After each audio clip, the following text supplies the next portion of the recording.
Hello students, मैं आप लोगों को इस वीडियो में विज्ञान सब्जेक्ट के कुछ वो प्रश्न बताने वाला हूं जो आपको आपके एग्जाम में देखने को मिल सकता है। तो चलो उन सारे प्रश्नों को देख लेते हैं और जिन जिन अध्यायों से आएगा वो भी मैं आपको बता देता हूं। ठीक है, तो अभी मैं आपको बताने वाला हूं बड़ा प्रश्न 6 नंबर वाला।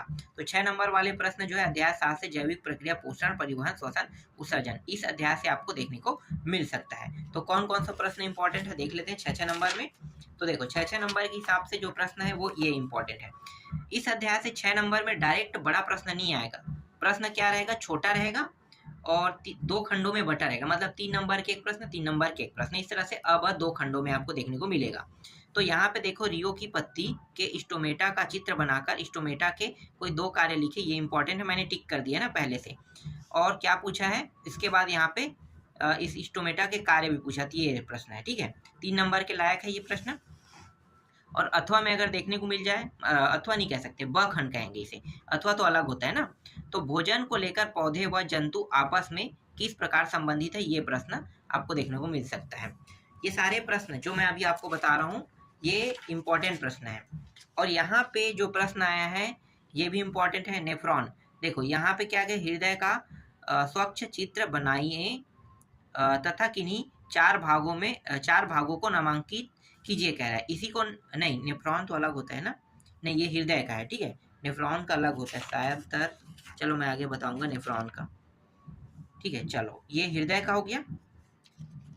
इसके बाद यहाँ पे आते हैं, देखो चौथा प्रश्न में क्या पूछा है, ये इसके आने की संभावना बहुत कम है। मनुष्य में पाई जाने वाली किन्हीं चार पाचक ग्रंथियों के नाम लिखे थे, फिर भी हम देख लेते हैं ना। तो ये 4 है।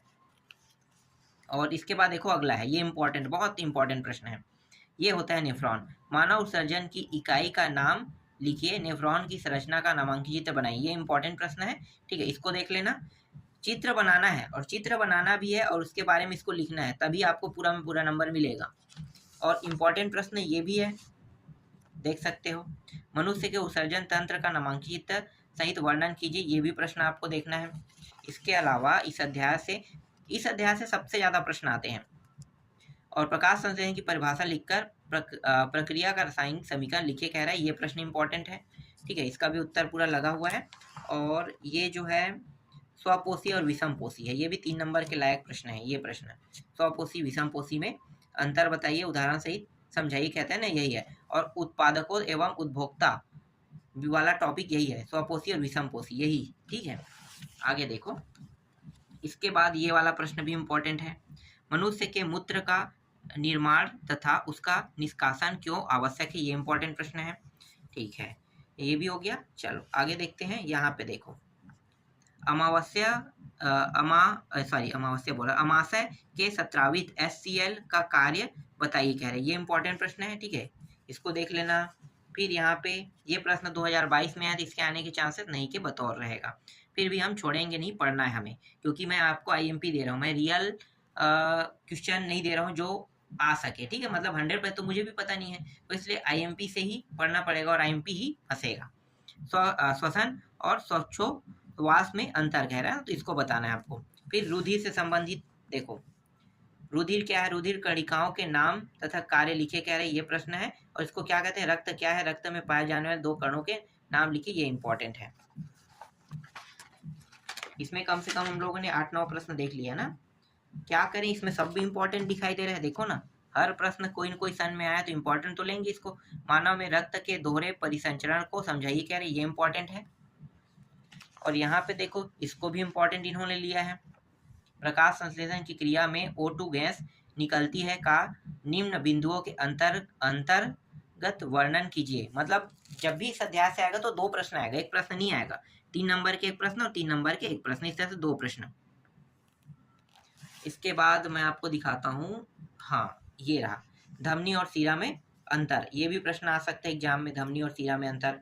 ठीक है, इसके बाद ये प्रश्न दूसरा तो नहीं आएगा, दीर्घोत्तरी का, और ये भी नहीं आएगा। ठीक है, यहाँ पे आ सकता है तीसरा प्रश्न, आक्सी और अनाक्सी में अंतर कह सकता है, ये प्रश्न आ सकता है एग्जाम में। इसके अलावा ये जो मनुष्य वाला है ना, मनुष्य के आहार नाल का सचित्र विवरण कहिए, ये प्रश्न एग्जाम में आ सकता है। तो इतने प्रश्न को आपको इस अध्याय से देखना है। ठीक है, और ये डायरेक्ट 6 नंबर में आएगा, अथवा अथवा में नहीं आएगा, ये आएगा तो डायरेक्ट प्रश्न आएगा, क्योंकि ये पूरा आपको बताना है चित्र के साथ। बड़ी आंत वाला टॉपिक है, देखो इसको भी बताना है।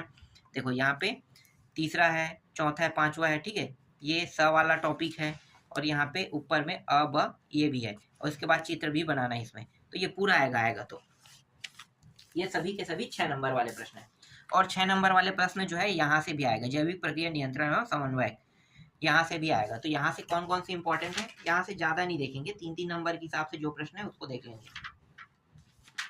इस अध्याय से हम लोग कम प्रश्न देखेंगे, क्योंकि पूरा प्रश्न तो हम लोगों ने अध्याय 7 से देख लिया ना, तो अध्याय 8 में हम कम कर देते हैं। अध्याय 8 में ये देख लो, ये वाला इंपॉर्टेंट है। पीयूष ग्रंथि को मास्टर ग्रंथि क्यों कहते हैं, इसको देख लेते हैं, ये इंपॉर्टेंट है। इसके बाद यह पादप हार्मोन किसे कहते हैं, किन्हीं 2 पादप हार्मोन के नाम व उनके 2 कार्य लिखे कह रहे, ये इंपॉर्टेंट है। ठीक है, यहाँ पे 1 मिनट में पूरा दिखा देता हूँ, यहाँ तक डी हो गया, ठीक है, डी तक ही दिया हुआ है ना, ये है। इसके बाद ये 6वां प्रश्न देखो, एक जीव में नियंत्रण व समन्वय की क्या आवश्यकता है, उदाहरण सहित दे कह रहा है, उत्तर दे कह रहा है। तो ये प्रश्न भी इंपॉर्टेंट है, यहाँ तक आप लोग देख सकते हो, 3 नंबर में आ सकता है ये, क्योंकि यहाँ से जो प्रश्न आएगा वो सभी के सब अब में आएगा। और कौन से इंपॉर्टेंट है, नहीं और काट देते हैं। देखो देखने पर तो ये भी प्रश्न दिखाई दे रहा है, लेकिन मैं इसे काट रहा हूँ, है ना। यहाँ पे और कौन सा है, काट देते हैं, बहुत सारे प्रश्नों को नहीं देखेंगे। हाँ, ये प्रश्न इंपॉर्टेंट है, देखो ये है, प्रतिवर्ती क्रिया क्या है, एक उदाहरण द्वारा समझाइए कह रहे हैं ना, इसको दूसरे नाम से यहाँ पे जानते हैं। देखो, हमारे शरीर में होने वाली किसी प्रतिवर्ती क्रिया का रेखाचित्र बनाकर वर्णन कीजिए कह रहा है, तो ये प्रश्न इंपॉर्टेंट है, देख लो इसका उत्तर। और ये चित्र आपको बनाना है, चित्र बनाने के लिए भी आ सकता है डायरेक्ट, तो चित्र बनाने के लिए आएगा तो 3 नंबर, 3 नंबर लिखने में 6 नंबर आपको मिल जाएगा, अगर 6 नंबर में आता है तो। इसके बाद ये प्रश्न इंपॉर्टेंट है ये आ भी चुका है ना, तो आ चुका है तो इसके आने के चांसेस और कम हो गया, तो आप चाहो तो इसे पढ़ सकते हो, ना ही चाहो तो पढ़ने की जरूरत भी नहीं है, पर पढ़ लेना। ठीक है, ये क्या है, किसकी संरचना है, तंत्रिका कोशिका की संरचना है ना, तो ये आपको बनाना है चित्र में, और इसके बारे में जब कुछ लिखने कहेगा तो आपको ये लिखना है। ठीक है, और यहाँ पे दिया है अनैच्छिक क्रिया प्रतिवर्ती क्रिया क्या है, एक दूसरे किस प्रकार, नहीं छोड़ दो इसको, ऐसे प्रश्न नहीं पढ़ेंगे, और छोड़ दो इसको भी। हाँ, 2 प्रश्न और है इसमें। ये प्रश्न है, दीर्घोत्तरी से दूसरा, मानव मस्तिष्क के विभिन्न भागों का वर्णन चित्र व कार्य सहित कीजिए कह रहा है। ठीक है, ये है, इसका उत्तर देखो यहाँ तक हो गया। ठीक है, दूसरा हिस्सा मैं दिखाता हूँ, यहाँ से शुरू होगा। देखो यहाँ से मध्य मस्तिष्क, और इसके बाद इसका चित्र बनाना है कार्य में। फिर तीसरा क्या है, पश्च अनुमस्तिष्क, और यहाँ पे क्या दिया है, मेड्यूला ऑब्लोंगेंटा दिया हुआ है। ठीक है, और कार्य है। इसके बाद देखो ये वाला प्रश्न जो है ये भी थोड़ा सा इंपॉर्टेंट है, इसके आने के चांसेस बहुत कम है, फिर भी देख रहे हैं। ये हार्मोन के नाम दिया हुआ है ना, ये प्रश्न इंपॉर्टेंट है। चलो हो गया ये और इसके बाद मैं आपको दिखाता हूँ, 1 मिनट। इसके बाद तो और कुछ ज़्यादा इंपॉर्टेंट नहीं दिख रहा है मुझे, देख लेते हैं, 2-3 प्रश्न और हैं। ठीक है, ये प्रश्न है, ये प्रश्न देखो, ये अध्याय 14 से है, नर युग्मक एवं मादा युग्मक में कोई 3 अंतर लिखे, ये इंपॉर्टेंट है। ठीक है, इसके बाद ये जो बाह्य निषेचन आंतरिक निषेचन, ये इंपॉर्टेंट है, ये रहा, इसका उत्तर भी लगा हुआ है। ठीक है, आप वीडियो के थ्रू भी पढ़ सकते हो। और ये 6वां प्रश्न देखो, ये भी इंपॉर्टेंट है, वृद्धि और परिवर्धन से आप क्या समझते हैं, तो ये दोनों आपको बताना है, और ये प्रश्न भी इंपॉर्टेंट है। 7वां देख लो, गर्भवती महिला के स्वास्थ्य के लिए किन किन बातों का ध्यान रखना चाहिए, ये इंपॉर्टेंट है। और कोई इंपॉर्टेंट है क्या, ये इंपॉर्टेंट नहीं है, प्रजनन की नहीं, ये भी नहीं है, बाकी इंपॉर्टेंट नहीं है यहाँ पे। ठीक है, 2-3 प्रश्न इसमें निकल रहा है। और ये दिया हुआ है, अंडाशय तथा अंडवाहिनी का क्या कार्य है, ये इंपॉर्टेंट है, दोनों में बताना है। ठीक है, और ये रहा आपका ये प्रश्न, मनुष्य के नर जनन तंत्र का वर्णन कीजिए कह रहा है, ये भी इंपॉर्टेंट है। ठीक है, तीनों टॉपिक लिखना है, इसके अलावा एक और टॉपिक है और एक चित्र है, तो ये चित्र है, ये चित्र आपको याद रखना है, बनाना है। और ये रहा सिसनन है, ठीक है, इसको देखना है। इसके बाद ये एक और प्रश्न यहाँ पे देखो, मनुष्य के मादा जनन तंत्र का चित्र सहित वर्णन कीजिए कह रहा है। तो यहाँ पे पहले तो आपको ये याद करना है ये टॉपिक, उसके बाद ये चित्र बनाना है, ठीक है, ये चित्र है उसका।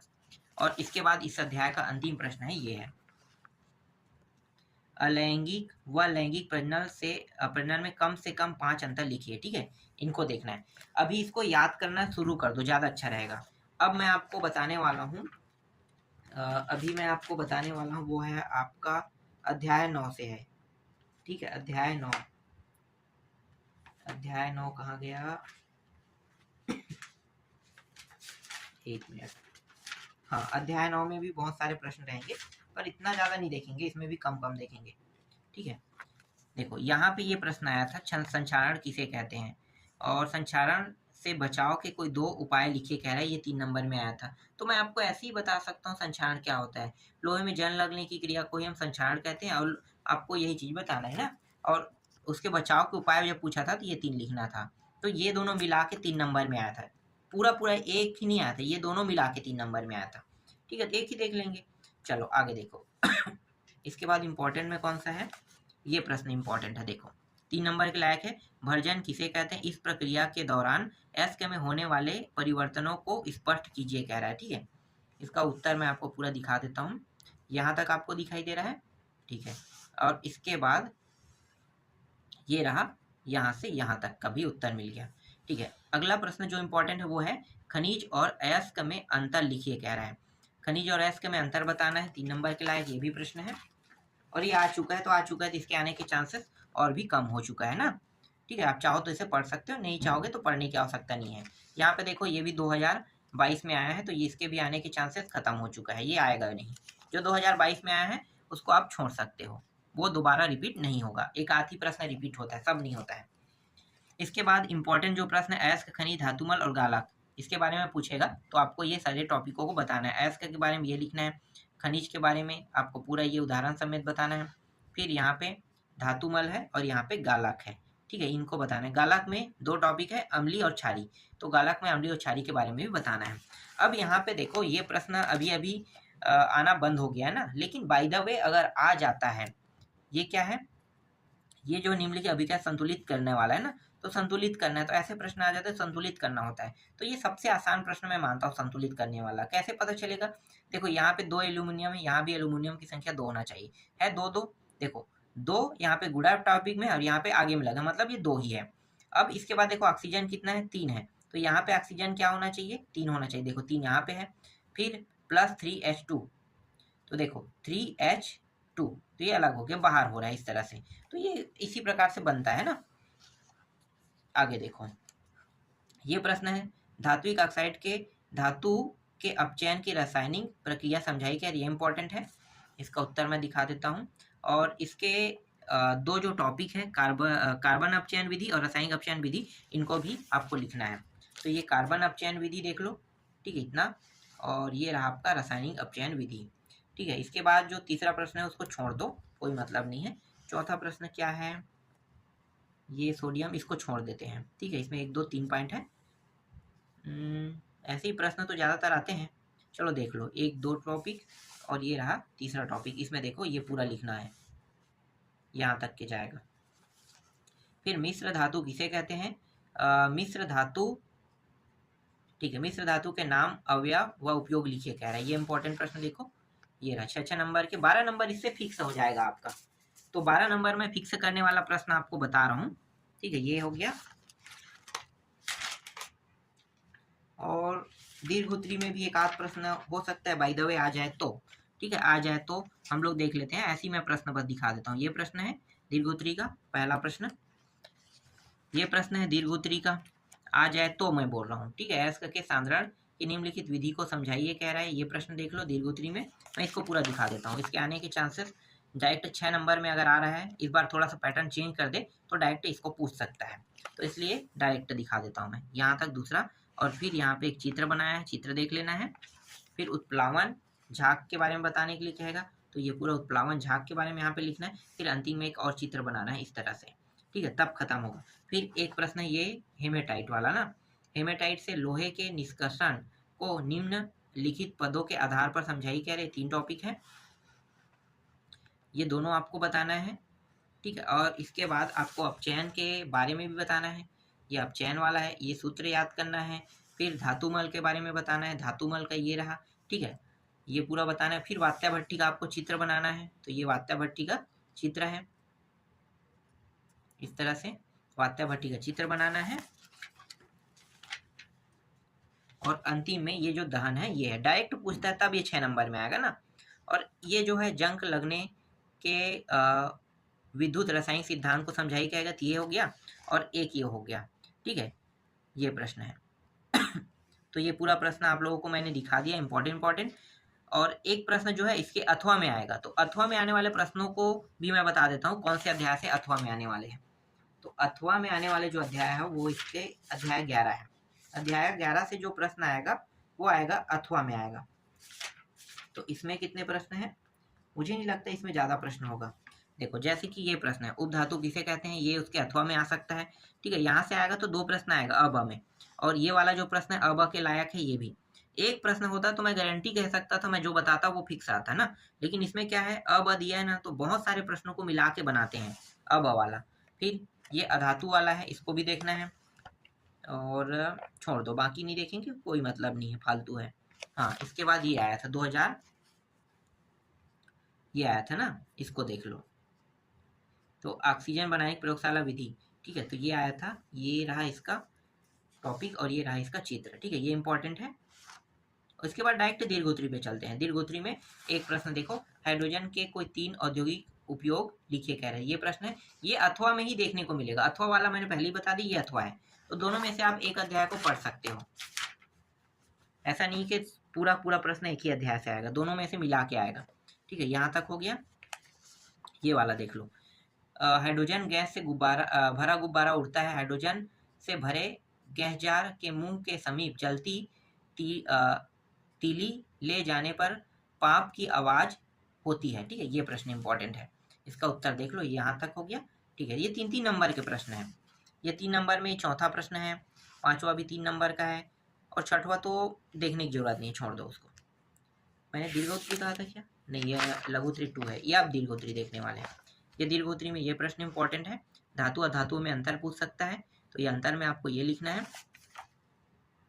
और अब तो डायरेक्ट 6 नंबर के प्रश्न हैं, तो बड़ा प्रश्न अगर 6 नंबर में बाय द वे आ जाए तो ऐसे प्रश्न पूछ सकते हैं। मैं बस आपको दिखा देता हूँ, ये तीसरा प्रश्न है, ये चौथा प्रश्न है, सिर्फ प्रश्न देख लो। मैं ये नहीं कहूँगा कि आप इसको पढ़ो, क्योंकि एक प्रश्न आएगा तो पढ़ने की भी जरूरत नहीं है। तो 6 नंबर वाले जो प्रश्न हैं वो मैंने आपको बता दिया कौन कौन से इंपॉर्टेंट है। इंपॉर्टेंट के तौर पे आपको उन सारे प्रश्नों को अच्छे से तैयार कर लेना, नंबर वाइज ही तैयार करना है।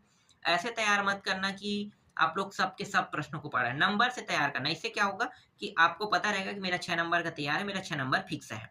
फिर 5 नंबर की तैयारी करें, 5 नंबर भी फिक्स हो जाएगा। 4 नंबर की तैयारी करें, 4 नंबर भी फिक्स हो जाएगा। फिर 3, 2, 1, इस तरह से क्रम से तैयारी करते आओगे तो आपका नंबर फिक्स होते जाएगा। अगर आप एक साथ सभी को पढ़ोगे तो कोई फिक्स नहीं होगा, इसलिए नंबर वाइज ही तैयारी करना चाहिए।